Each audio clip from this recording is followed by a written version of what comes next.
makin tinggi semester, itu tugasnya makin ngeri kalau menurut gua. Bener-bener di kelas itu didorong banget buat kamu berani bicara, berani berargumen. Halo, selamat datang semua teman-teman di Brain Gates Channel.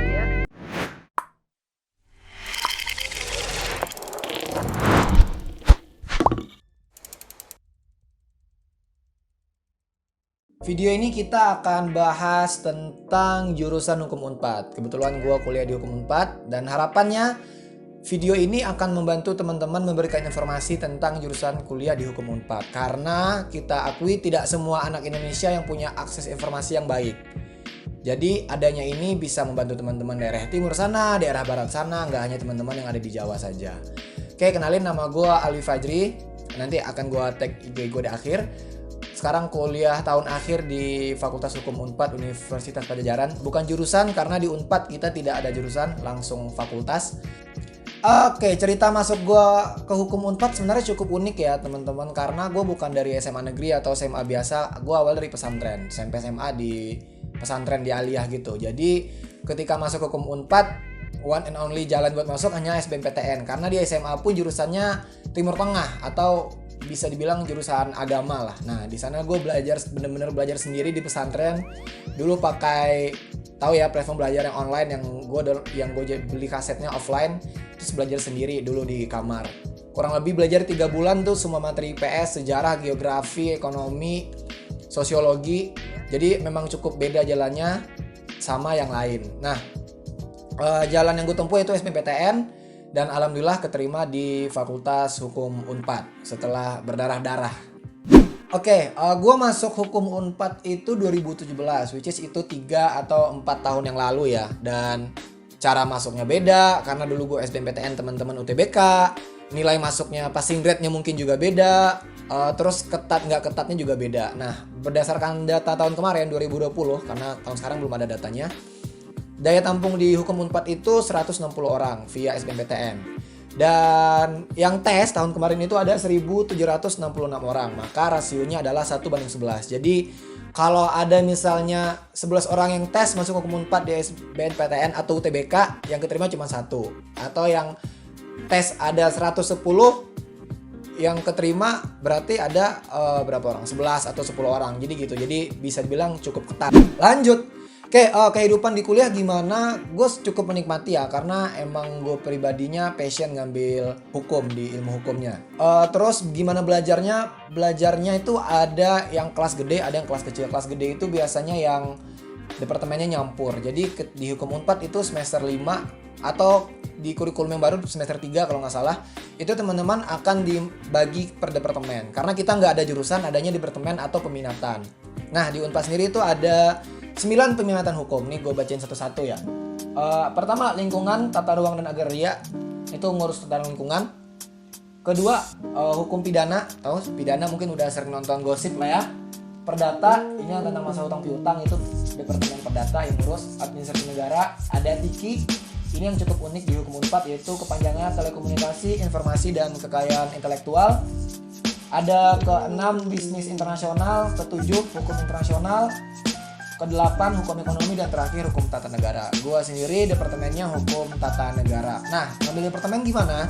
Ngambil departemen itu nggak ada tesnya, nggak ada standar nilai, nggak. Jadi ketika teman-teman masuk semester 3 atau 5 nanti, itu bebas mau milih mana yang mana teman-teman suka, mana yang teman-teman selama ini merasa enak pas belajar mata kuliahnya. Nah, di sana.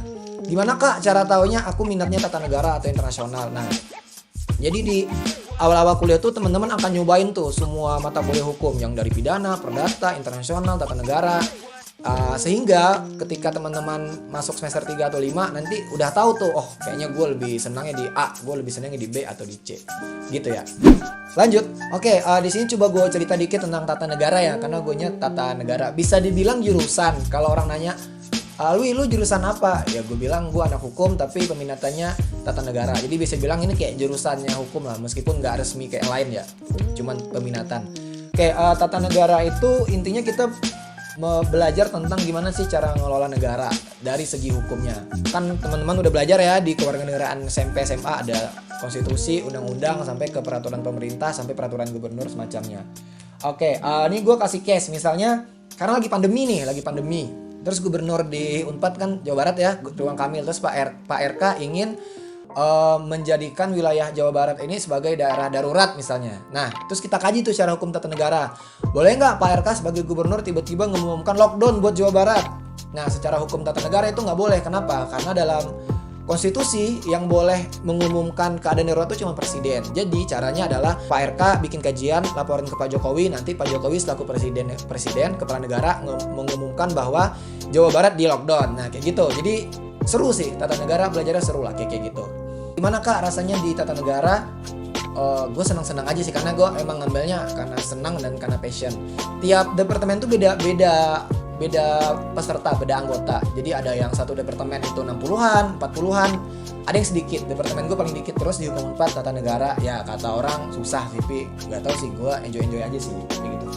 Oke, ini yang unik di Hukum Unpad. Kita itu kalau mau tamat wajib ngambil 2 mata kuliah kemahiran. Jadi kemahiran tuh belajar yang langsung skill spesifik. Misalnya kemahiran pidana, jadi itu belajar cara jadi lawyer semacamnya. Kalau di jurnalistik tuh cara nulis misalnya ya. Kalau di anak psikologi mungkin cara nge-coaching orang misalnya. Di Hukum Unpad tuh juga ada mata kuliah seperti ini.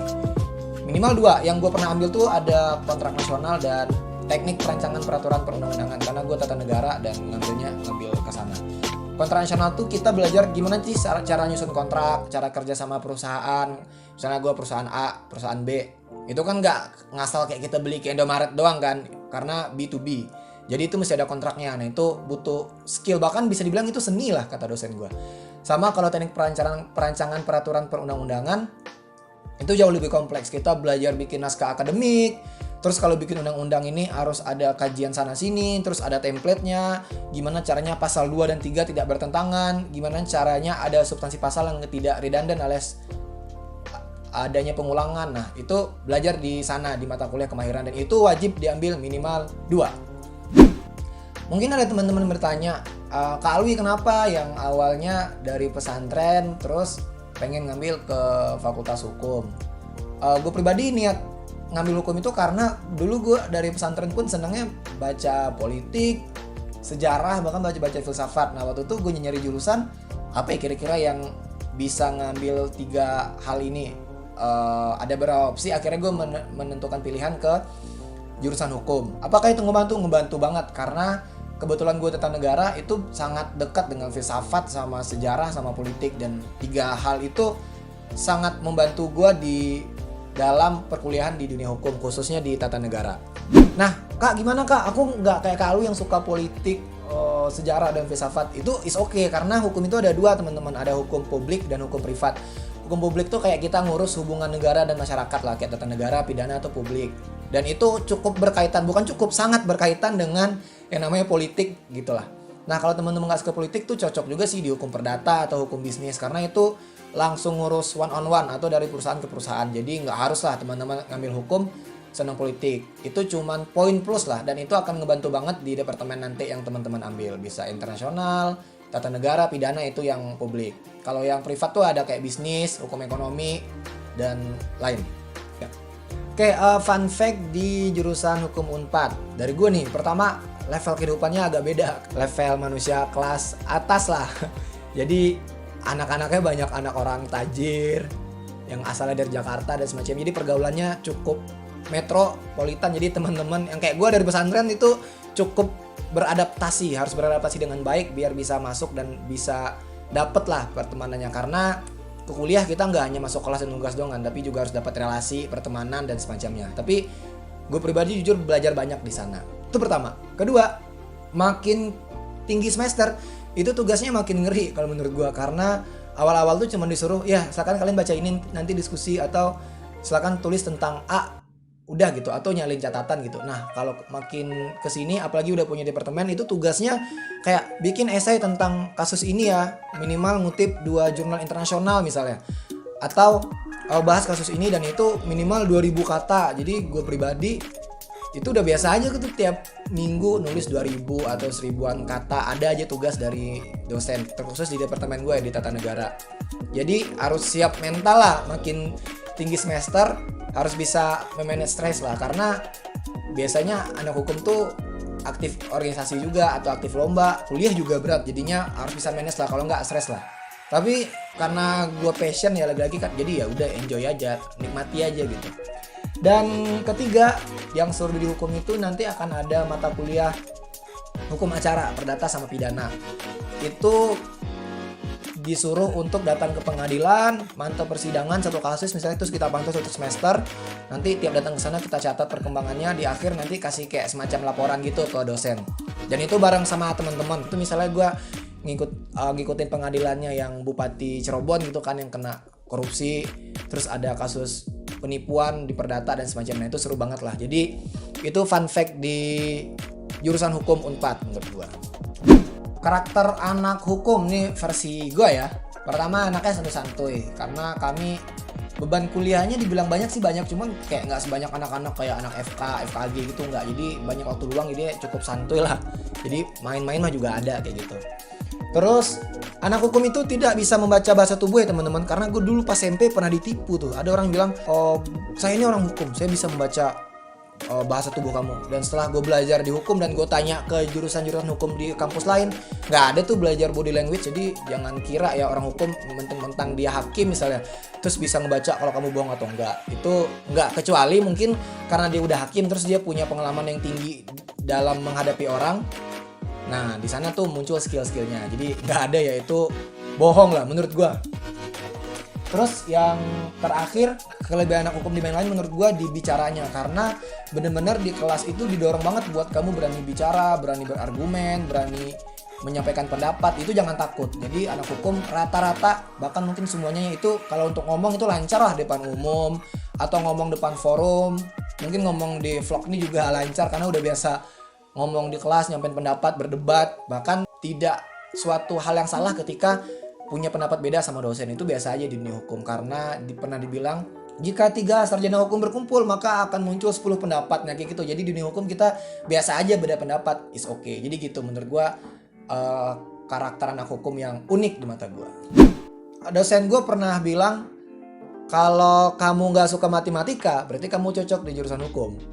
Tapi kalau kamu nggak suka membaca, berarti kamu nggak cocok di jurusan hukum. Jadi buat teman-teman yang emang pengen meninggalkan angka-angka matematika seperti gue, yo welcome to Fakultas Hukum. Dan kalau nggak seneng membaca dan pengen ngambil hukum, coba deh mulai sekarang biasain deh seneng baca buku, karena di dunia hukum itu harus banget lah kita bisa ngebaca banyak, baca cepet itu harus banget. Jadi wawasannya harus luas. Yang kedua yang ingin gue sampaikan adalah kerjaan di dunia hukum itu cukup eksklusif teman-teman. Bukan negatif ya, ini tanda positif, karena kalau teman-teman pengen jadi lawyer misalnya ya ke Hotman Paris, itu teman-teman harus ngambil S1-nya jurusan hukum. Habis SH nanti ngambil avokat baru jadi lawyer. Beda misalnya teman-teman ingin menjadi guru misalnya, itu nggak harus ngambil keguruan kan. Atau teman-teman ingin menjadi businessman, apakah teman-teman harus S1-nya ilmu bisnis? Nggak. Nah kalau hukum itu rada eksklusif, S1-nya masih hukum. Jadi buat teman-teman yang emang punya mimpi jaksa, jadi pengacara, jadi hakim dan semacamnya, itu harus banget ngambil jurusan S1-nya di ilmu hukum. Dan buat teman-teman yang masih ingin bertanya tentang ilmu hukum, boleh nanti follow IG gue dan tanya-tanya di DM, nanti dicantumkan di video ini.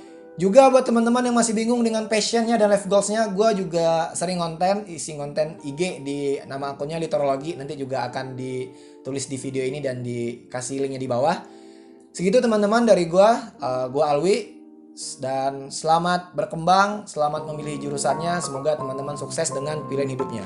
Assalamualaikum dan terima kasih.